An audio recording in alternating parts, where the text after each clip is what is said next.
ভাই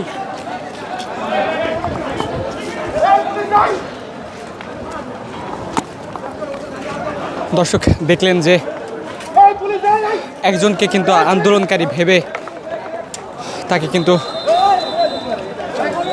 তার উপর লাঠি চার্জ করেছে আইন শৃঙ্খলা বাহিনী।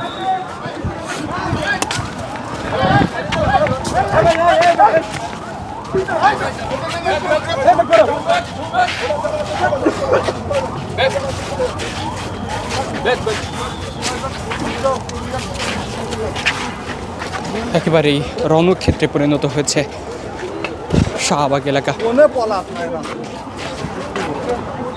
আমরা এর আগে দেখেছি শহীদ শরীফ ওসমান হাদি হত্যার বিচারের দাবিতে ইনকলাব মঞ্চের যে সকল সদস্যরা রয়েছে তারা যমুনা অভিমুখে গিয়েছিলেন এবং যমুনার প্রবেশ মুখে তারা বসে অবস্থান নিয়েছিলেন এবং সেখান থেকে আইন শৃঙ্খলা বাহিনীর সাথে একটি ধাওয়া পাল্টানোর ঘটনা ঘটেছিল। আইন শৃঙ্খলা বাহিনী বিক্ষুব্ধ ছাত্র জনতাকে ছত্রভঙ্গ করার জন্য সাউন্ড গ্রেনেড এবং টিয়ার শেল কিন্তু নিক্ষেপ করেছিল। আমরা দেখেছিলাম লাঠিচার্জও কিন্তু করা হয়েছিল বিক্ষুব্ধ ছাত্র জনতার ওপর এবং পরবর্তীতে ছাত্র জনতা সেখান থেকে এসে এই শাহবাগে অবস্থান নেয় শহীদ শরীফ ওসমান হাদি হত্যার বিচারের দাবিতে এবং এখানেও তাদের উপর লাঠিচার্জ করা হয় এবং এক পর্যায়ে ছত্রভঙ্গ করার জন্য টিয়ার শেল এবং সাউন্ড গ্রেনেড নিক্ষেপ করা হয়েছে।